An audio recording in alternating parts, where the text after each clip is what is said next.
gift ideas! Actually, kahit hindi naman to pang regalo as in everyday use nyo lang, okay na okay to. Pero anyways, ito ay mga shorts. O, diba?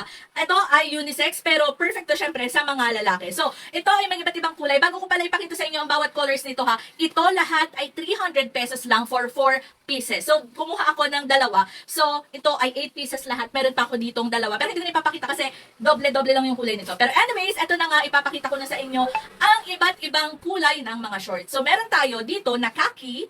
Mamaya ipapakita ko sa inyo yung features ng bawat isa. Wow, features! Pero kulay muna ngayon. So, ito ay color khaki. Ito ay color choco brown. Ito ay navy blue. Ito ay color black.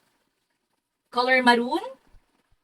And color dark gray. Lahat ng klase ng shorts na yun, lahat ng kulay na yun, same lang naman siya of course. Pero itong shorts na to ay super stretchable.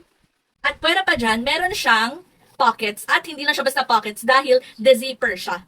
O diba? De-zipper ang kanyang mga pockets. Left and right, yung kanyang pockets. So, left and right, may zipper siya. Yan. Yung pinakatela niya, hindi mainit, hindi super kapal, at hindi rin ganon kanipis. So, perfect to kapag summer, kasi ngayon mainit, diba? So, comfy-comfy lang, and hindi siya mahirap labhan kasi hindi siya mabigat. So, okay na okay. Kung ako sa inyo, i-check out nyo na to, kasi again, for 4 pieces, nasa around 300 plus and below lang siya. Kasi ako, sale ko siya nabili, so, 200 plus pa lang siya nabili, parang 280, 290, tapos 4 na piraso na. Depende pa sa inyo kung anong kulay yung mga gusto nyo. So, kayo na ang mamimili. Kaya, kung ako sa inyo, i-check out nyo na nasa yellow basket. Perfect na perfect to na pang regalo. Check out na!